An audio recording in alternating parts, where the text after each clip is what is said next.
السلام عليكم ورحمة الله تعالى وبركاته. نتمنى تكونوا بخير وانتم كتشاهدوا فيديو اليوم ان شاء الله غادي نشاهدوا طريقة تحضير هاد الكيكة اللي كتجي خفيفة بزاف وبنينة، غادي تعجب اي واحد جربها، سهلة حتى في التحضير والمكونات بساطة.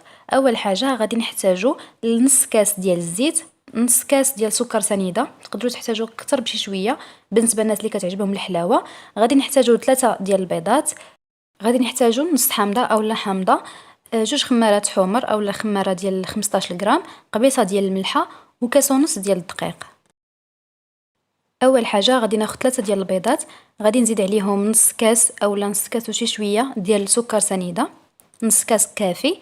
غادي نزيد قبيصة ديال الملحة، وغادي نحرك المكونات مزيان حتى كيبقى يتبدل اللون ديالهم، كيولي مايل للصفر مفتوح.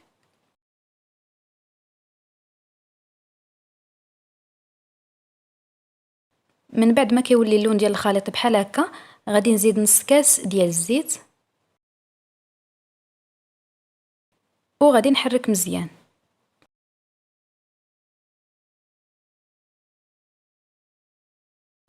غادي نزيد عصير ديال حامضة اولا نص حامضة مع القشور محكوكين،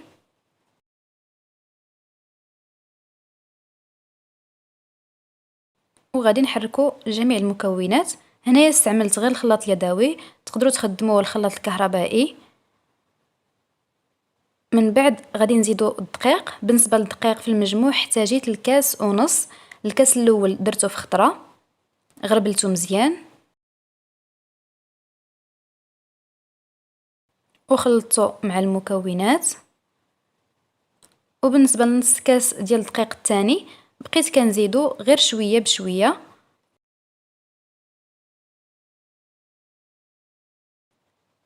نقدروا نحتاجو قل، نقدروا نحتاجو كتر، يعني على حساب النوعيه ديال الدقيق. غادي نوريكم القوام اللي خاصنا نحصلوا عليه في الاخير.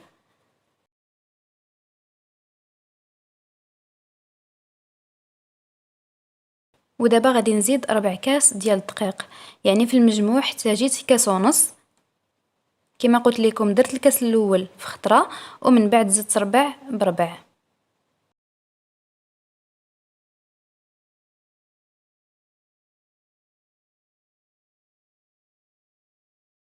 هنايا زدت غير معلقه صغيره ديال الدقيق باش ندير ليها الخماره ديال 15 غرام، تقدروا ديروا جوج خمارات حمر. غادي نحركو كلشي مزيان،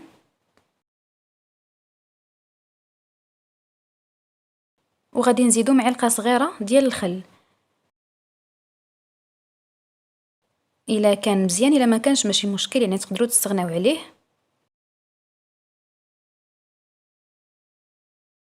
وهذا هو القوام ديال الخليط كيف ما كتشوفوا معايا، بحال هكذا خاصو يجيكم، ما يكونش خفيف بزاف وما يكونش ثقيل بزاف.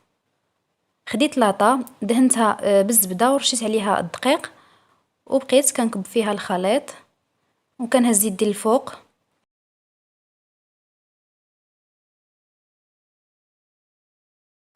قديتها شويه في الجناب. من بعد دخلتها الفران اللي كان سخون من قبل، كنخليها طيب على عافيه مهيله. نحاولوا ما نحلوش على الفران نهائيا حتى كطيب مزيان. فاش كنحسوا بها طابت كنديروا فيها كوردون او لاموس، الا خرج ناشف كنعرفوها بانها طابت. بالنسبه للتزيين فخديت الكونفيتور كيف ما كتشوفوا معايا، غادي ندهن به الوجه ديال الكيكه. النكهه بطبيعه الحال كتبقى اختياريه.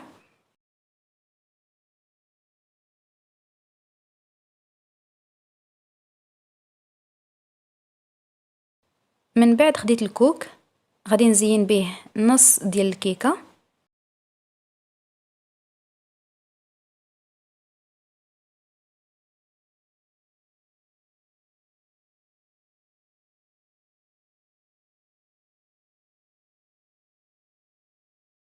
وخديت كاوكاو مهرمش باش نزين به النص الاخر ديال الكيكه.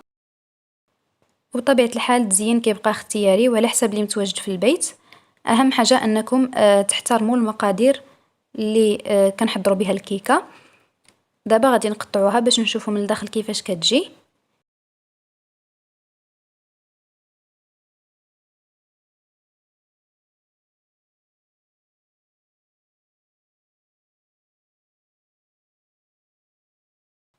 وراه غادي تبان لكم كتبان خفيفه، كتجي هشيشة بزاف، هانتوما كيف ما كتشوفوا معايا، والمذاق ديالها كيجي رائع.